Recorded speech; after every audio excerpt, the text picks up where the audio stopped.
please help me welcome Mitch Barnhart, Athletic Director, University of Kentucky.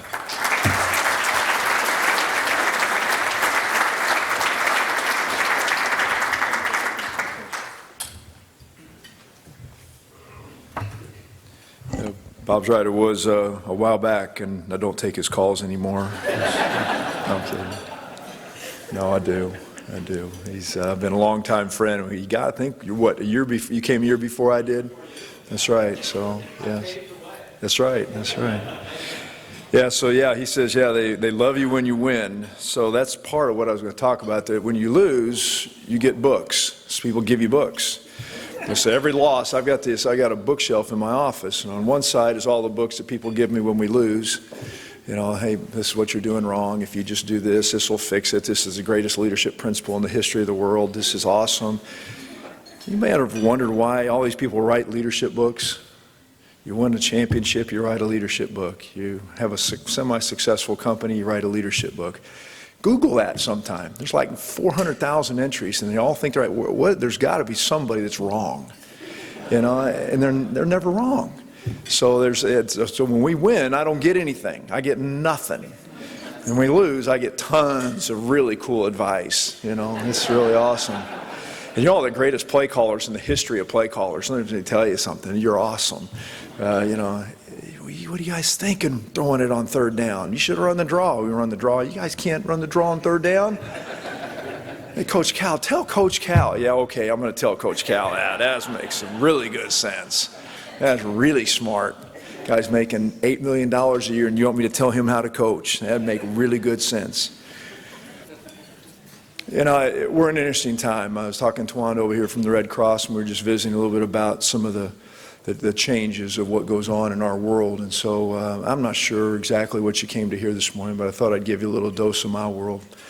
Sort of what I think it looks like. I've been doing this 38 years. So I've been at Kentucky 18. I guess I've been an AD for 22, 23 years now. So I think I've seen some generations. I was telling Tom over here a little bit earlier that I'm now signing letters of intent. So when young people, when they come to our program, they sign a letter of intent that says they're going to play for Kentucky.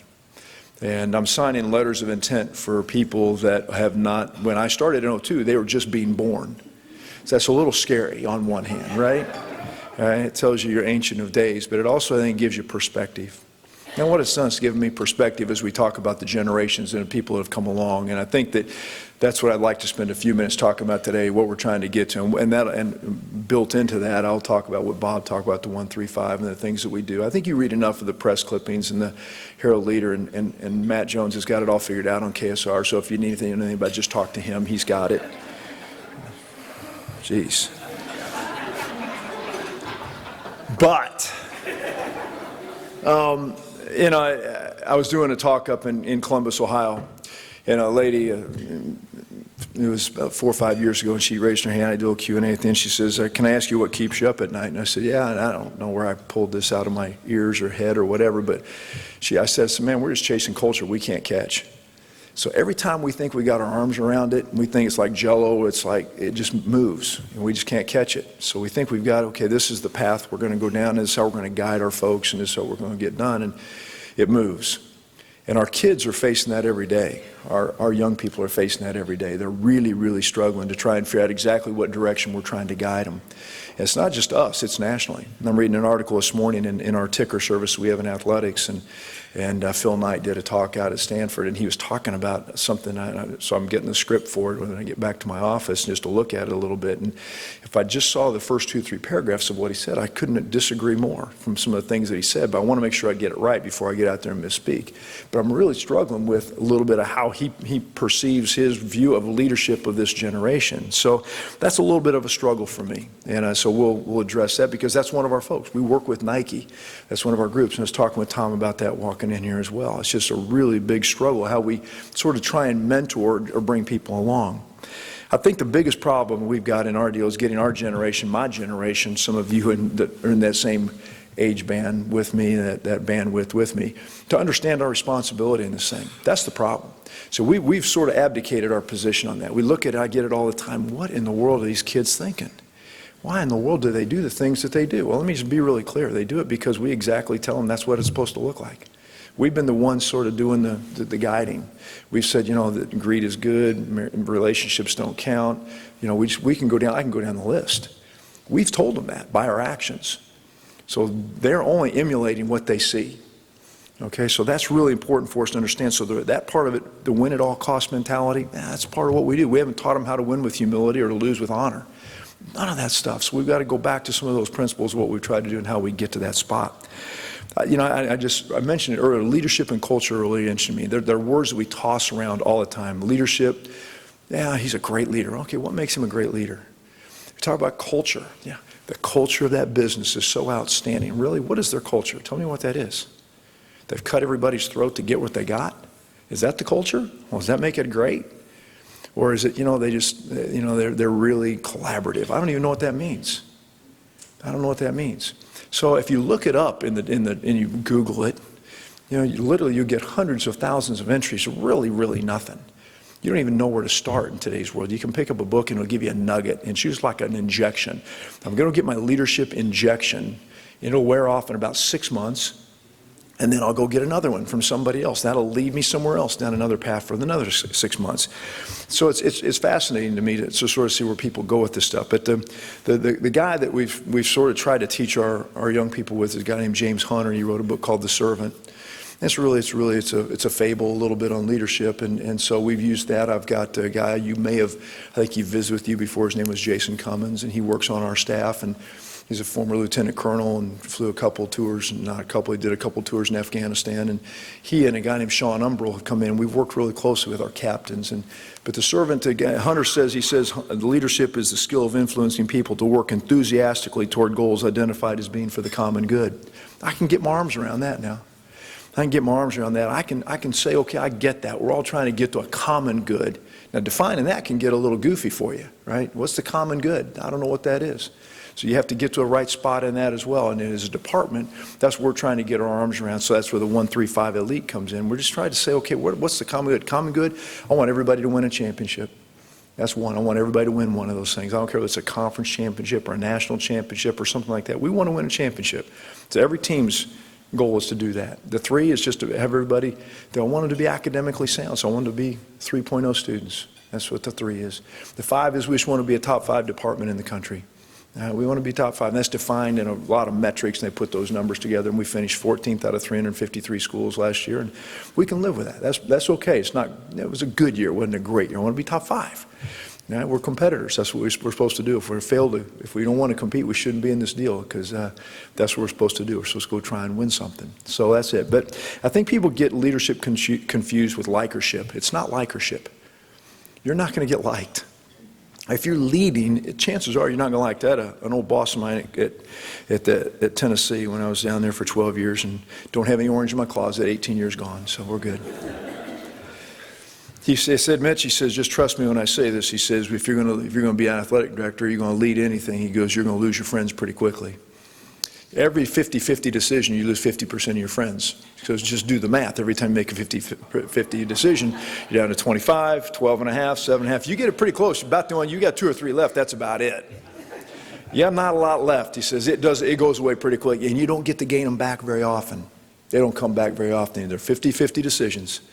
When you make 50-50 decisions, you lose friends. And I get that. So it's not about likership. It's about our provision, about other people's investment.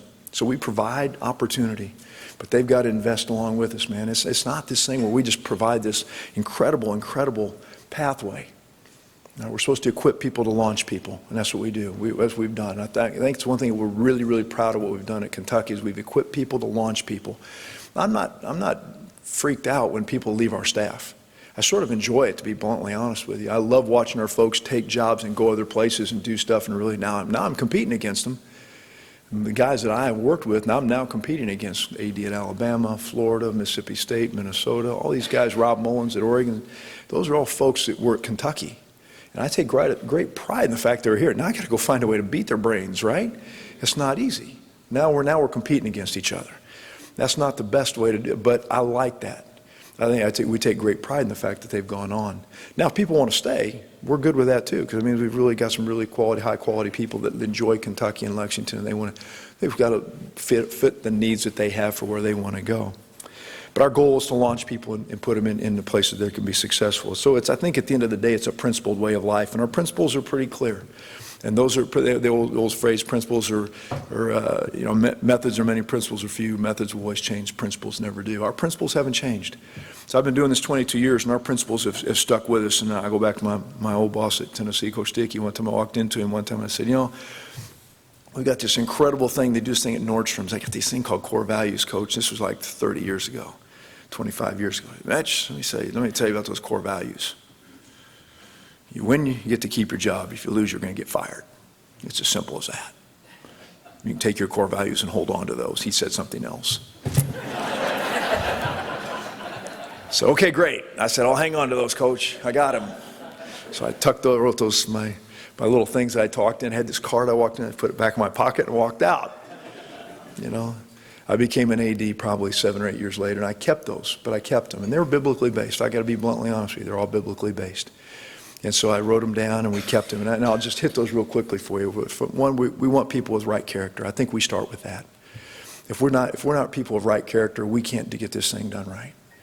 And so what does that mean? I tell our kids all the time, character is of the heart. Your heart will guide you. It will tell you whether you're doing something right or wrong. And at the end of the day, if we can make decisions based on the heart and we can get to a right spot, then we'll be rock solid. Right? And that means my coaches, my staff, our athletes, I got to know where they are, and they got to when I turn them loose on a Thursday night or a Saturday night after a football game or something like that, it means we had a noon game Saturday. What was the last thing we said to our kids when they left the locker room? What was the last thing? The game ended at 3:30. You have a long night ahead of you. Come back here Sunday morning with no problems. Right? And we can guard that up any way you want. It's the last thing we said to our kids. You will have decisions to make tonight that we need you to make quality decisions before Sunday morning we start over again. Right? I love night games. Number one, the crowd loves them. But when they finish that game at 11:30 at night, they're really tired and they go right to bed. It's awesome. I don't have to worry about them. 12 o'clock games, not so much. A lot of worries. Integrity, second piece, integrity. You've got to be great people of integrity. And those are brain decisions because we all see the rules that are in front of us.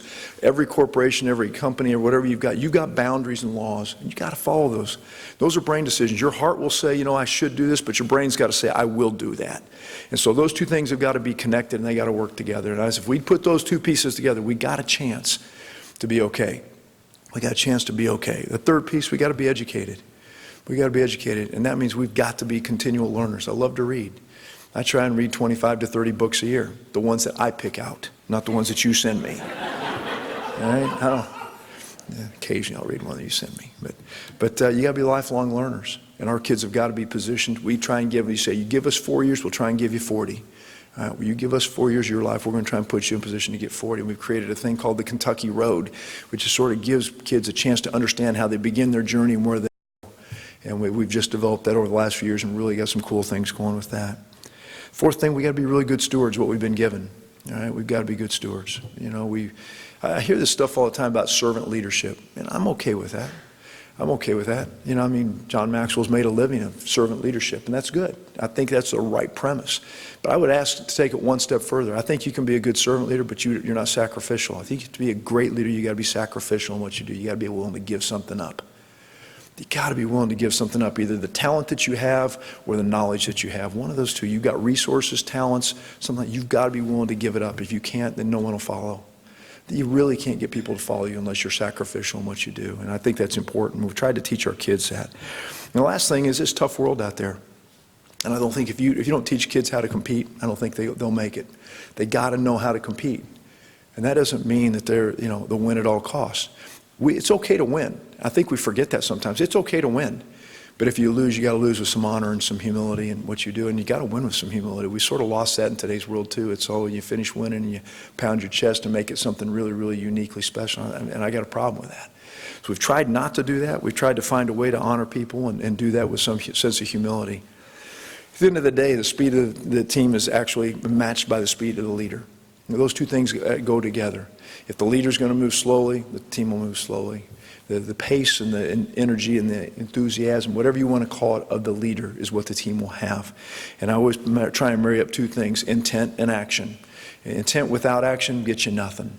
You know, we've always got great intentions, right? We know what the road to heck with is paved with, right? It's paved with great intentions. Right? It brings you nothing, right? Intent with actions gives you a chance. You got to have a chance, but it's got to match up. And people watch that stuff. You know, they watch it all the time. Our kids watch what we do. They're mirroring what we do, right? So, and especially in our world, kids all the time will mirror what we do. Intent and action is really important to put those two things together. Our goal is not to prepare the road and make it really smooth for all the young people we've got. We're supposed to prepare our young people for the road, right? Because the road will be difficult, and it's not going to be a straight shot. It's going to wind and turn and do all that stuff, and we got to make sure that they're prepared for that. And most of the valleys that come along, they got to figure out how to do that. And so I think winning and losing in a locker room is really big for that. We were talking about that over there again. I think locker rooms are really builders for that. It's the great place where it's melded together. You don't have a choice. You've got to figure out a way to get along. You're going to get killed, physically and literally. You'll get killed. I mean, a football player, if running backs behind that line, they don't trust that line, they're not going very far, and it's really going to hurt when that other team arrives. It's really not going to feel good. All right? You got to trust each other. And you got to find a way to get along in a locker room. I think they're the greatest teachers. That's why I think sometimes our kids, when they walk out, they're the greatest learners, and they're more prepared than anybody coming out of college, just because of what they've had to go through in so many different situations. But we want to equip them to launch them, as I said earlier. At the end of the day, matching resources to expectations. I think sometimes in companies and sometimes in organizations and sometimes in locker rooms, we try and match things that don't work. So the resources are right here. We have these incredible resources and we do it really, really well. And our expectations, we just don't have any expectations at all. We're just going to be down here. We're okay with just skating by. But how about we flip that around? And you've got these incredible expectations and you won't resource anybody. We expect these people to be remarkably successful at what they do, yet we give them nothing to do it with. That's sort of what we inherited when we came to Kentucky 18 years ago. We had this fan base and this university that wanted these incredible expectations, really good stuff, but absolutely resourced in no way, shape, or form. We didn't have any facilities. Our coaches didn't have what they needed, didn't have budgets to travel to. So we tried to resource that differently. And thank goodness Dr. Todd at the time was really grateful. He's gracious enough to let us to grow that up. And Dr. Capilouto has come along and said, hey, we're going to help the physical capital side of the university. We're going to put something in place so that gives us a chance. So I've had two great presidents at the University of Kentucky. I've been very fortunate. That just doesn't happen. And let me tell you, tenures. Dr. Todd was 10 years, and Dr. Capilouto is working on his 8th year. I think he's 18 years total between the two of them. Average university president right now is between 5 and 6 years. So you think about how blessed this place is to have two presidents that have worked for almost a decade apiece at the University of Kentucky. In leadership, that's pretty solid, and that really helps the way a university has been able to run and function within a city like Lexington. And so we've been stable in that, consistent. And that's been very, very helpful to what we've been doing. But able to match resources to expectations, that's been really, really important. Then I think at the end of the day, it also takes a lot of planning and planting. So you got to be well thought of. I work in, you may or may not, so Bob mentioned I love climbing mountains. There's a couple, I've climbed 3 or 4 that have got some tests to them a little bit. Mount Rainier a couple of times. We did the Grand Teton with my daughter, and we did Mount Kilimanjaro. So we bounced around on some of those peaks. Been pretty fun. There's a guy out there by the name of Alex Honnold. You may or may not know who that is. He's a guy that has climbed El Capitan out in Yosemite Park. It's 3,000 vertical feet, straight up, granite wall without a rope. Right? It's called Free Solo. Go pull up the movie. It's just a documentary called Free Solo. And it's a really interesting deal. And I don't say that we ought to try that, right? I got that. But I do believe if you go through there, you can pick out little pieces that are very, very, very, they transcend and they translate into locker rooms, into young people, into things that we're trying to do, the way he prepared, the way he thought about fear, the way he compartmentalized, the way he got comfortable with the things he had to do. And the way he saw it, it became so easy for him. He was so well prepared. Everything that he did, he got to a spot where at the end, no big deal. I won't ruin the movie, but he doesn't die. So, okay, let's put it that way. He doesn't die. Great. But we've used that with our kids this year to sort of talk about how you plant and you plan. And if we go back to the parable of the seed, and it goes back to some biblical truth for us, the planting of the seed is real important. I've talked to our kids about this a lot. In the parable of the seed, 25, there was some stuff that landed on some seed, landed on rock. There's some that landed on shallow dirt and didn't sprout. There's some that grew a little bit and the birds got it. And there was this one batch that grew and produced fruit. And so I said the whole piece for us is simply this. Only 25% of that seed did any good. So the parable for us, we got to throw a heck of a lot more seed at this stuff. We got to be really intentional about what we're doing. We've got to throw a ton of seed at it because only some of it's going to take. Only some of it's going to grow and produce some fruit out of all that. Really important for us to plan and prepare. Really important that we do that. And I get to the last spot in terms of all this, and I think it's generational. You heard me talk about it earlier. This generation is craving our leadership. And that's why I think what we're doing is so critically important. All right? There's a few folks in this room that are there's some age spans in here, I got it. But I will tell you, it's our responsibility to the group coming up. They're expecting us to lead them, and they want it. But what we got to do is figure out how to do it. So I've really focused on 4 things for this year and really talked about this with our staff and trying to create a different thought process. One, I want them to quit worrying about their relevance. I told the kids the other day, I said, I would love to know how many times a minute you check your phone. Not an hour, not 10 minutes. How many times you picking up just to see if anybody texted me? Did anybody like me on Instagram in the last 10 seconds?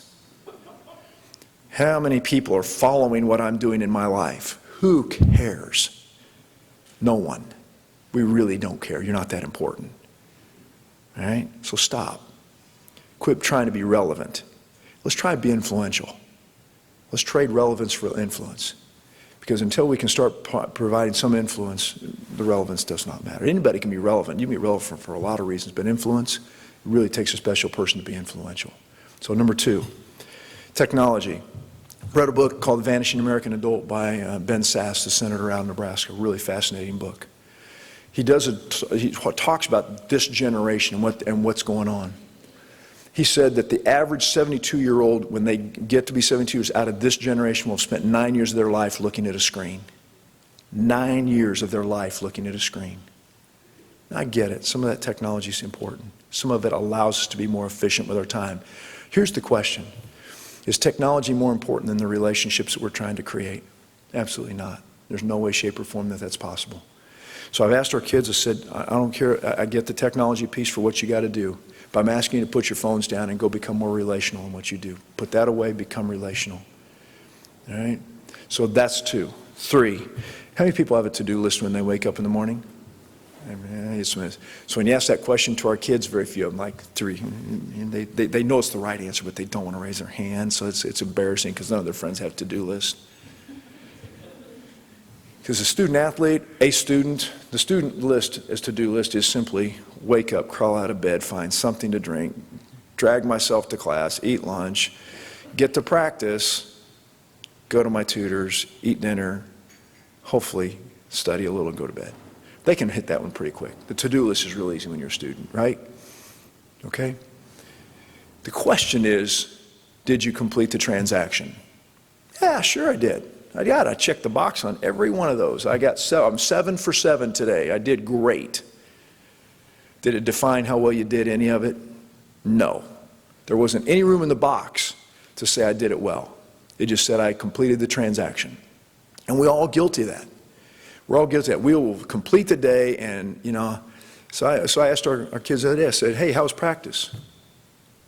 That bad, huh? Not so good. But you checked the box. I did. Not so good. Or you had a great day at practice.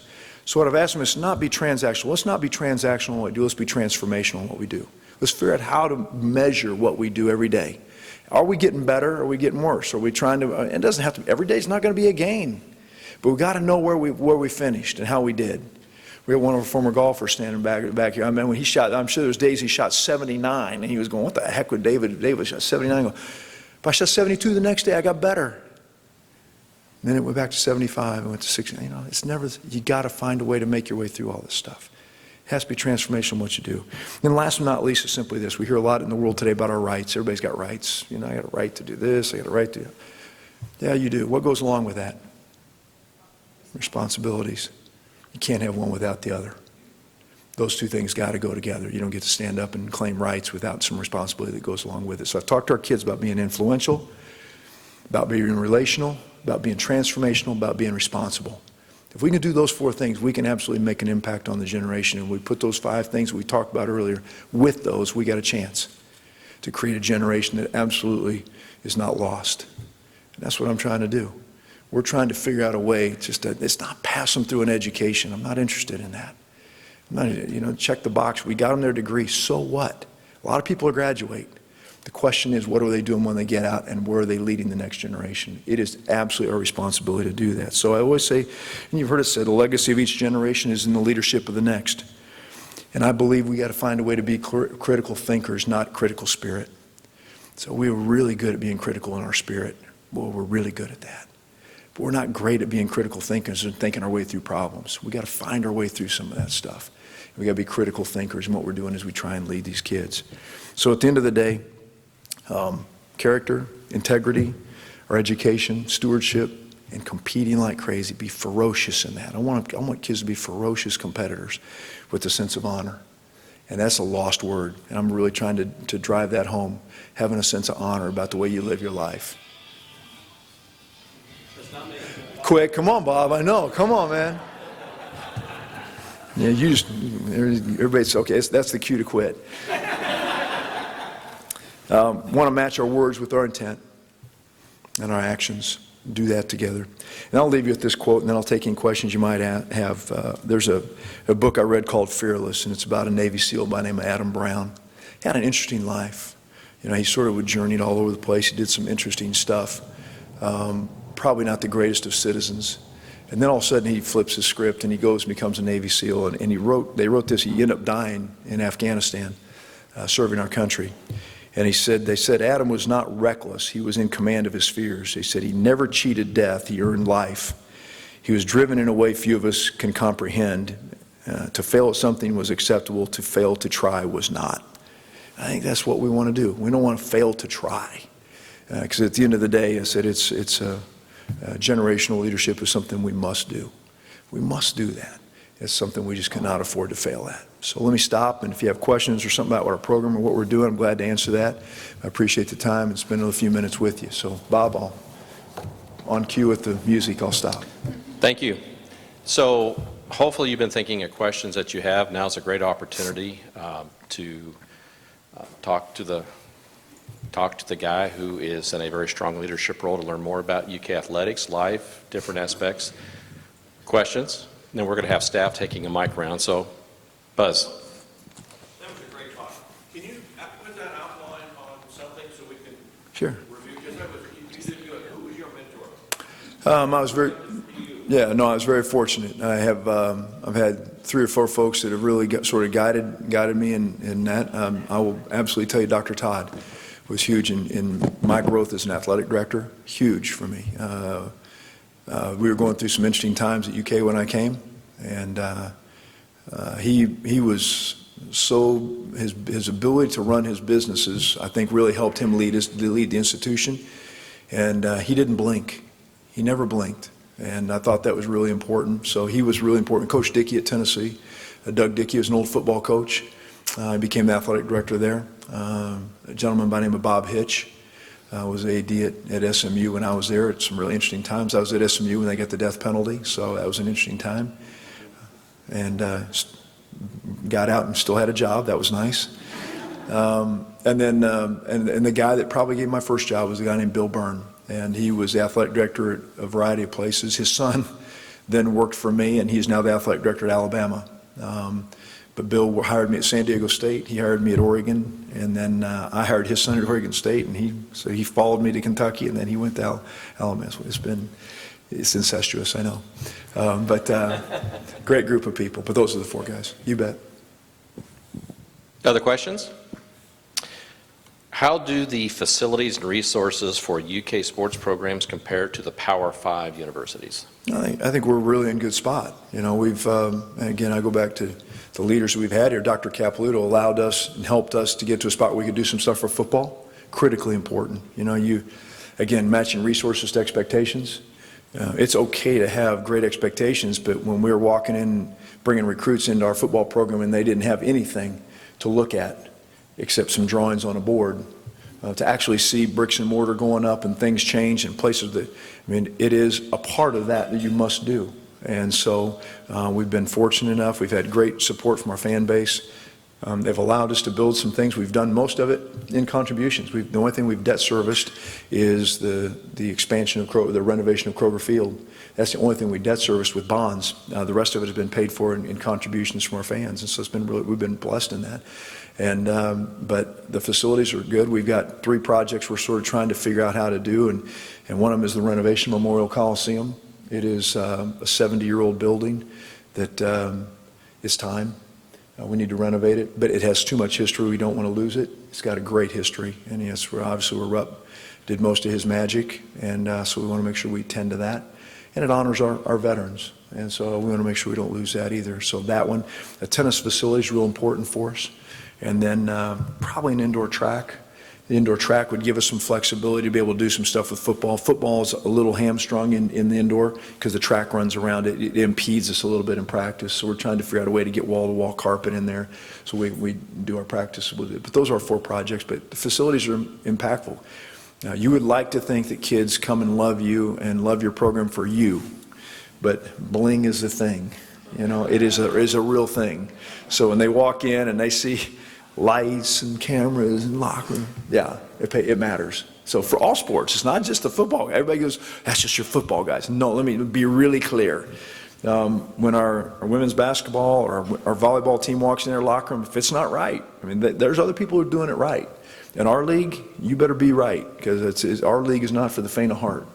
It is a real league, and they do it right in this league.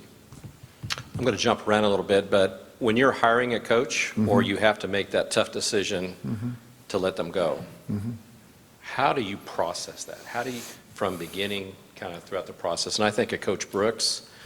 I think of current Coach Stoops, where they have those ups and downs. I think of volleyball coach, soccer. I mean, just there's a whole litany of programs that are very successful here. But what, as athletic director, how do you process all that?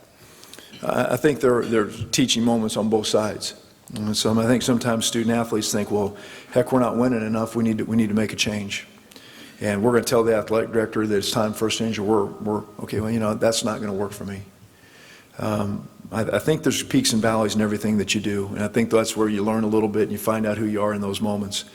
And I think the problem, and people have watched me long enough now to know I'm a quick trigger guy. I'm not gonna jump at the first sign of fire. So I think teaching consistency, teaching perseverance, those are things I think are a little bit of a lost art. I've not reacted. Shocking, I don't read the paper. I don't listen to sports talk radio. My staff does. They get all freaked out by that stuff. I fear I'll let them worry about that. I don't worry about it that much. I think it goes back to what's in your heart and listen to what your heart's telling you. And I think you know when you have good people. Sometimes it just doesn't work. And you get to a spot where tactically, strategically, it's just not working. You got to make a change because it's just not working. You're not able to recruit the right people. You're not able to, when you get them on the field or get them on the court or get them, it's not working. And you can see it's physically not working. It's not going to get better. But as long as you can combine some of those principles that we had, and I think you got to give that a chance and see where it goes. But we'll try and find our way through most of those. We've been fortunate. We got 16 head coaches. 10 of them have been with us for longer than 6 years. 6 of them have been with longer than 10 years. In our business, that just doesn't happen. You just don't have that kind of stability in coaches. And so we're fortunate, and our coaches have been good. They've been very successful. From your standpoint, why do they stay? Well, because I'm sure they've got many opportunities. Yeah, they do. They've had, Rachel Lawson, our softball coach, has been recruited by every major school in the country. Every major school in the country, and she has stayed because, for a variety of reasons. She believes in University of Kentucky. She loves Lexington. This is a great place to live. I mean, this community is really important. When we came here, this was not a destination job. This was a transition job. This was a place people came to go to launch to someplace else. Our goal is, if you want, from an administrative perspective, I try and give my folks a chance to go. From a coaching perspective, I want them to stay if we can keep them. So we've tried really hard. We've had to increase our ability to pay a little bit, and that's been okay. We're solidly in the middle of the SEC and all that. I would say that The city is a huge attraction. This is a great city. The university is, the infrastructure of the university with what the two presidents I've worked for have done have really been an asset to us. So keeping people here is important, but I think that consistency is really important, and this has become a destination place where people don't want to leave. This audience has never been this shy.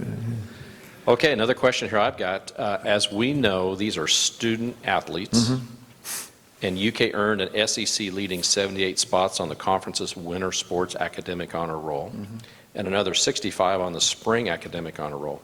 What are some ways that UK is helping to set up students for success in the classroom as well as on the field and off the field and on the court? Well, the Kentucky Road that I mentioned. So when Bob Bradley was here for about 40 years, he was the academic counselor at Kentucky. And then he retired, and we put Jason Cummins in that role. And Jason's put this thing called the Kentucky Road together. And we have it in June, and they come as freshmen. We do a thing called our New Kentucky Home. And then you have on the Kentucky Road for 4 years, and then it's my old Kentucky home. And so it works out pretty well. And in that, when you come in as a freshman, we define for you what that looks like. And we sort of put you on a path. That second year is a little more defined, third year. And then we try and build our leaders along the way too. As freshmen, we try to identify those people that we think could be really quality leaders for our program and captains. We've moved them, and tonight I'll have all the captains and the SAC leaders at my house tonight for dinner. So it'll be like 50 people at our house tonight for dinner, which will be awesome. And we'll kick the year off together, and we'll sort of define what we're trying to do. But that group has been in the makings for 2 or 3 years. And so by the time they get to be juniors, we've got them where we want them now. We get to juniors, and that's how we build culture in locker rooms. So we feel like that's a good way. Jason's got a good pathway. We've really put more resources into that. It's not just an academic profile anymore. It's really grabbing people and moving them. And it sounds, it's simple, but it's simple to say, and we always write blueprints, and everybody does it. Like I said, our intent is really, really good, and then when it comes time to put an actionable item in place, sometimes it just gets lost. And I think we've really done a decent job. Our staff has done an amazing job with that in the last 4 or 5 years, really putting that stuff together. Jason, by the way, works with our Leadership Lexington programs. He's terrific. That's where I get all my ideas. Tom Harris. He's a smart guy. Mitch, talk a little bit about compliance. I don't think a lot of folks realize the effort you all put into compliance, and except the first year I was here, we've been very fortunate, and it's not because we don't work at it. Rachel and Sandy, talk a little bit about their roles and how they work with coaches. And so we're a world of rules, and we got more rules than you can shake a stick at. The book is massive. Sandy Bell was arguably the most. I mean, there's people in Lexington that. You mentioned Sandy's name, and they either go, wow, she's the greatest, or they'd cringe. I'm not sure what they would do. Sandy had one of the hardest jobs I've had. You're talking about a basketball program with such high microscopic visibility. There was just incredible visibility on what she had to pay attention to. Every road trip was the danger zone. And, whether that's people coming up to our players or trying to use the name, image, likeness of our players. And she had a brutal job. And so she did it incredibly well for 40 years, and she is in a new role for us and doing some other things. And Rachel Baker came from the NCAA. She's from Berea, Kentucky. She's a Kentucky native, and we brought her in. She's amazing. Worked with agents and gambling at the NCAA, so you can imagine her world and what she understood about all of that. So she was really a dynamic personality. And then we brought in one other guy named Kevin Sargent. So we bring in all these guys, these folks. And it's an ongoing daily deal it's every day trying to understand what's going on in the marketplace. It is a shifting landscape. You're talking about legalized gambling now in a lot of states for college sports. That's a challenge for us. You're talking about a name, image, likeness lawsuit that's going on in California, 9th District of Circuit Court in California, Judge Wilkins Court. Probably a ruling will be coming down in the next month or so that could impact the world of college athletics. Lots of things like that. So they're ongoing, keeping their arms around all of that really, really difficult stuff. And it will change what we do. But at the end of the day, we all signed this deal at the end of the year saying we are working really hard. We didn't break any rules that we know of, But if we do something wrong, we'll quickly change it and fix it and get it cleaned up with the NCAA and work at that. But it's ongoing. But it's really difficult. And Sandy and Rachel have been incredible in what they've done. I work very closely with our legal counsel at the university and really closely with the folks in Indianapolis and the SEC. So I think we've got a good plan. Tawanda. Mitch, can I ask a question about the very controversial topic of paying student athletes and your thoughts and opinions of that? Yeah, I mean, let's be real. Let's be incredibly clear that there's really only two groups of student athletes that create any revenue for NCAA sports. So let's not fool ourselves in believing that it's a welfare system, okay? So two sports feed everybody else, okay? So you've got this thing called cost of attendance, which was put in place a few years ago. And so you've got your scholarship, and then you've got cost of attendance for all the kids that are there. For most of the schools, get a cost of attendance. And that's changed since some of our athletes. That's only happened in the last 3 or 4 years. So that's changed. Just think about this. So if you've got a young lady by the name of Kendra Harrison, Kendra was a world-class sprinter for us. She holds the world record in the 100-meter hurdles. And she was a Kentucky athlete. All right? Daniel Roberts is the runner-up to the national championship by literally 2/100ths of a second. Last year at the NCAA National Championships, he and Grant Holloway from Florida go back-to-back. They went back-to-back all year long in the hurdles. All right? They will arguably be the two most identifiable sprinters in the next two Olympiads for the men's side. Kendra, Des Bryant, Jasmine Camacho Quinn, some of those folks. I'm just using track as an example. All right? All folks we love to champion. That all goes away if we start paying athletes. Just be really clear. There's not enough money to go around. This is not an unending pot of money. So let's be real clear on that. It may be idealistically perfect world, but we've got a scholarship of which is really important. Let's not lose the value of the scholarship. The scholarship is at our place, out of state, $45,000 scholarship. Then you've got the cost of attendance on top of that. Then you've got your other things that you can, the federal money that you can give them through grants and those kind of things. It is sufficient for young people to go to school. At the end of the day, yeah, there's always going to be the argument, should they get paid for play? My goal out of this whole thing is to find a way to make sure that we keep everybody whole going forward. Because at the end of the day, I'm worried that if we get this spot, yep, you can look across the locker room and your buddy may, but if you look across the hallway, they all go away. If you're good with that, good, have at it. That's okay. A lot of really great athletes aren't going to get a chance because you got yours. It's okay. It's okay. I would think the education and the cost of attendance is a really, really important part of anybody's journey. And a lot of people would love to have that. And, you know, I think it's a pretty good walk. We take really good care of our kids and we do a good job of building that up. But it's a really dangerous topic. You better be careful. You dance with that, you better be very, very careful because you never know where it's going to land. Yeah. Mitch, what are some of the biggest changes in college athletics since you've gotten into the field? How have you approached sort of navigating those changes? And I guess maybe most importantly, what do you do to anticipate the next move so that you don't end up trying to come from behind?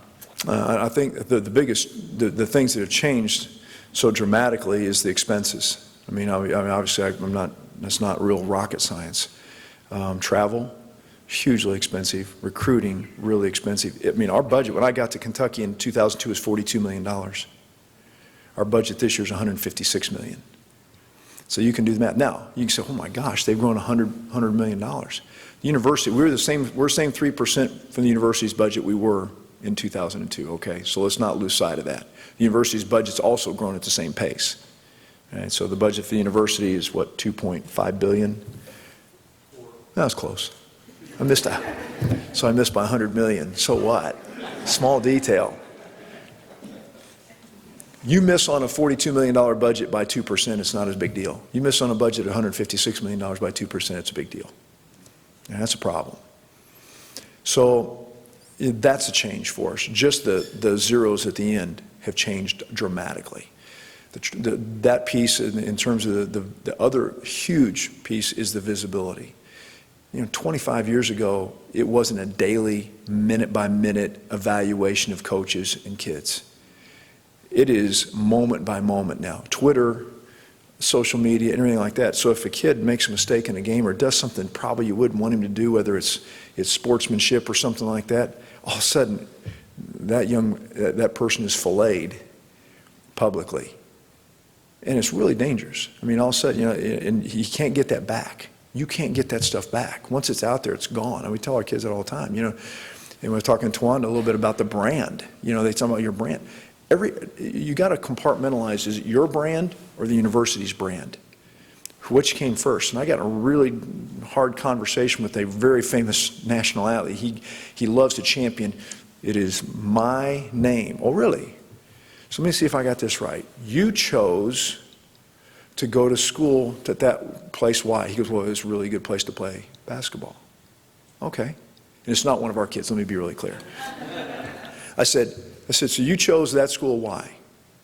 Oh, because you wanted to play basketball there. Why didn't you go choose the University of XYZ in the middle of Kansas, where I grew up? Why didn't you choose Ottawa University, my alma mater? I can't get any visibility there. Oh, so it wasn't about your visibility. It was about your visibility. It wasn't about how good. So you use that university's brand, right? It wasn't your. They didn't need you. They were going to be there regardless. But your brand was not. So you needed their brand to build your equity. So that's a little bit of the challenge. Once you do that, once you mess up, whose brand are we developing? And that's a little bit of a problem now when you get into social media. It's quick hit. Man, all of a sudden a kid makes a mistake. He's going down the sidelines. He does something he probably shouldn't have done, flagrant foul, whatever you want to call it. And all of a sudden he's branded as that guy. And now all of a sudden, so that's changed. The microscope is so dramatic on the social media piece anymore. And then after the post game, it's just brutal. I mean, it's just brutal. All of a sudden, literally the coach can't coach anymore. Gosh, guy's terrible. He's lost 2 games in a row. He's got to go. Where's the next guy? So you look at the transition. Coaches used to have 5, 7, 8 years to flip a program. Literally, they've got 2. If they can't get it going in about 2, the fan bases are wanting the next guy up. Go get the next guy. Get rid of him, get the next guy. So what does that do? I'll put it really quick for you. Really quick. So you've got this clock. You hire a coach up here. Let's talk about him being successful. He's successful. What happens when he's successful? He wants a new contract, right? When he wants a new contract, the price of business goes up. And where does that money come from? Ticket holders. So you raise the price of tickets. What happens when you raise the price of tickets with the fans? Oh, they get mad. Now they're expecting him to win. And if they don't win, they're mad. You fire. So he didn't win enough, so you fire the guy. What happens when you fire the guy? You bring in the next guy. He makes more money than the last guy. You pay him. You got to raise the price of tickets again because you're paying off the old guy, and you got a new guy you're paying more to. What are the fans doing? The fans are going, we're mad again. We want to win. We win. Okay, we finally win. We get back up to the top. We win again. Coach wants more money. It's a cycle we can't get out of. And it's flipping quicker and quicker. What used to be 6 to 7 to 8 years is about a 2 to 3 year cycle now. So if you do the math, Coach Stoops is the second longest tenured coach in the SEC at 7 years. Behind who? Nick Saban. It's Saban, Stoops, and Gus Malzahn. Really? Wow. Amazing. As an athletic director, I've been here 18 years. The second longest tenured guy in our league is 8 years. There's 2 of those guys. And then everyone else is within 2 or 3 years. So it turns quick. So that has changed. What's going forward? I mean, I think that we get some real challenges to the legal issues, what we're doing there. They will challenge you. And it will change the face of what we look like. My goal is to keep as many student athletes in play as we possibly can. I want them to, I want when you look up and you see the Olympics on TV or you look up and see international athletes doing amazing things, I want there to be a bunch of Kentucky kids up there running and doing stuff and really we got a national championship swimmer in Asia Sight in our program from Louisville, Kentucky. That program doesn't exist as soon as other things happen. Asia doesn't get to play. She doesn't get to swim. She's going to be an Olympian for the United States. From Louisville. Those things need to continue. And they don't continue if we make some of the decisions that are fast approaching. And they may be legally right, and they may have all the legal standing you possibly want, but at the end of the day, it's not the right thing if we're going to take those opportunities away. So you mentioned social media, you mentioned it several times. How do you help a student athlete? They're young, they're to some degree, their maturity level, they're still growing, Yeah. they're gaining experience. So how do you That's handle, and you changed. get all kinds of egos you're dealing with. We hear that a lot about how difficult recruiting is. Yeah. But again, a lot of it's all based around social media. How do you work with that? Well, first thing we tell them when we're recruiting them, it's amazing what you can find out on social media about young people. All right? So that's their resume. That has become their resume. So if you've got kids and they're out there on social media, understand that that never goes away. We find everything. All right? So our folks find everything. And then once they come to Kentucky, we've got 3 or 4 folks that look at social media stuff all the time. So they're watching that stuff every day. Now, we can't get it all, and I'm telling you, it's a really, really tough deal. But we tell kids all the time, you're building your brand.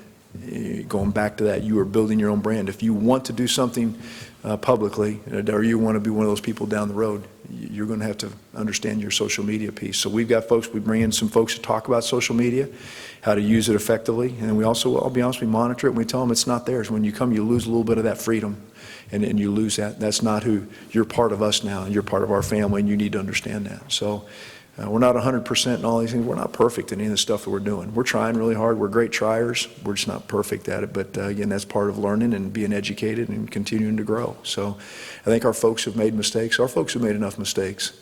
But hopefully we've figured out a way around or through that. But social media is hard. It's one of the hardest things we got going on because it is a fascinating world. And and this generation is absolutely addicted to it. They're absolutely addicted to it. They can't help it. At this point, we got to find a way through that. So, I'm going to guess in this room, every person here would say they would love to be able to figure out a way to help yeah, in the big ways and small ways. Obviously, butts and seats, buying tickets, cheering on, all that. But are there other things that, and you mentioned how invaluable Lexington is from a quality of life. It's a place for athletes who want to come, student athletes. So what are things that we can be doing that would better help you that might not, and I'm not, kind of away from the obvious, but things that you say, gee, if I had this kind of help or support, this would help us do this? I don't think that we're not asking anybody to be our cheerleaders. We understand our responsibility and what we're supposed to do. Okay, there's a right and there's a winning and a losing and a right and wrong. We get all of that. All right. What I think I would like people to do is make sure that there's some understanding of what we're going through. Right? We've got a great walk, so we're not asking for some. What I would like people to understand is there's multiple sides to issues. Okay, so it's fascinating when we make the decision not to sell alcohol in a stadium. Right? And I'll say this, our president was awesome. From the very beginning, he said, you know, I want to hear what you have to say. He said, but I want to know you've got my support. And he did. And let me be really clear, it probably doesn't mean never, but I'm hoping it's after I'm gone. All right? Can you imagine a 12 o'clock kickoff on Saturday in 90-degree heat with what we had to deal with if I was selling alcohol? They'd be falling off the top of the stadium, right? That's not the panacea for people coming to the football games. It's not. It's not. Creating a really cool environment, winning and losing, that is what is sold on. That's what it's about. I'd rather, if they're coming for that, then I'm not sure we're doing the right thing there. So I guess what I'm saying is, yeah, there's multiple sides. It isn't, you know, it has been portrayed at us and them mentality in these decisions. It's not. It's not that at all. But there are multiple issues. If I came into your company and I said to you, I don't agree with how you're managing money, or I don't agree with how you're running your law firm, I don't agree with, you go, you have no idea what you're talking about because you just don't understand the issues. I did a talk one time, real quickly, Bob, and I know we're trying to wrap up here, but I did a talk one time, and the guy, we were going through a little bit of a rough patch in football, shocking. And this guy says, he's ripping my fanny, and he's just getting all over me about play calling. I said, sir, stop, real quick, what do you do for a living? He said, I'm an orthopedic surgeon. I said, you know, I've always wanted to do that. And I said, I watch ER, and I said, I think I could pull it off. could I try? And then somebody else said, is there any lawyers in the room? We got to raise a hand and say, what kind of law you practice? Defense attorney. Law and Order, one of my favorite shows. I'm really good. I'll just let me have, I'd like to defend the dude one time. You get my point? So everybody thinks that they're a coach. I hear that, oh, baby, we got a lot of good coaches. And everybody thinks, hey, Mitch is an idiot. You know, I can do his job. Perfect. No, and I'm fine. I get it. That's the spot we're in terms of the public peace. Understanding there's multiple sides to those coins is really, really important. Really important. Multiple issues. It's not just as simple as say, I'm just going to go sell a beer for $9, $10. You know, it's not a money issue. Because we could make some money doing that. You know, probably make some money doing that. It's not a moral issue. For me, it is. There is some piece to that I'm really cognizant of, what I want to do or not do. But that's not the play either. It falls somewhere in the middle of all that piece of decision, which is really important. It just so happens that we decided not to do that. And we're not going to do that for a while. And I think it's really important for people to understand that there's multiple reasons why. There were some things that happened last year, and there's to be some things going forward that I'm just not going to, I can't walk away from all that. So I hope people understand that. Last question. Yeah. So you just received it, in one respect, it's one of the highest honors, but also one of the toughest jobs, the NCAA Selection Committee chair. Can you just kind of talk about that, what your expectations are? You mentioned earlier. My expectation is Cal never going to say a word about the selection process.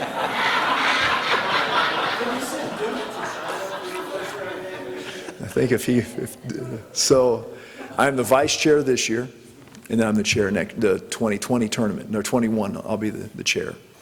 So in our deal, you know, there's certain things that are really one of those you want to have a chance to do one time, and I'm excited about that. So it'll be fun. I've been on the committee 3 years. There's 10 folks on the committee, and we have got a great group of people. I really have enjoyed the fellowship with those folks. Great people, fascinating in the room. You go to New York, obviously we're preparing all year. You go to New York, you get there on Monday, the week of all the tournaments, just to give you a little look inside. But you get there on Monday, and you're in New York at the Marriott Marquis, generally is where they keep us, and I think they may move us this year, but they lock you down on a floor, and we've got security up there at the highest level, which is fascinating. I didn't think that was a big deal, but gamblers and people trying to keep that information quiet. And you get 10 people in a room, and you talk for 6 days and trying to figure out a way to get it right. And I've fast learned it's not about the most deserving team, it's about getting the best teams. And I think we've got an incredible, great staff that supports us, and we get so much information, it's incredible. But at the end of the day, you walk out of that room on a Sunday night, and I'll never forget the first time we went to television show when they broke out the brackets, and you're nervous as heck.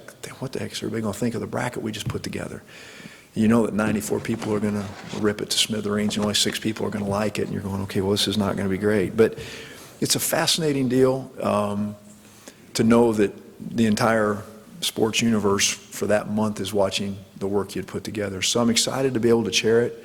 A little daunting a little bit at times, but a great honor, and I'm looking forward to it. I work with the athletic director from Duke will be the chair next year, so he is the chair, I'm the vice chair. So a lot of people have had some fun with that. But we're good friends. I've known Kevin a long time. He and I've been to he was in Arizona State when I was at Oregon State, and we competed against each other in the Fiesta Bowl when he was at Notre Dame, and so I've known Kevin a long time. And so there's friendship in that, and there's a collegiality to it, and 10 people having good conversation in the room. It's a fascinating time, and your first year on the committee, you're so excited. Man, I'm in the room. I think by the time you get to your 5th year, you're ready to say, okay, next person up. You know, it's time for someone else to take their turn. So, but it's good. It's been great. But thank you. It's been a fascinating conversation. Thanks. Thank you. Mitch Barnhart, give him a round of applause.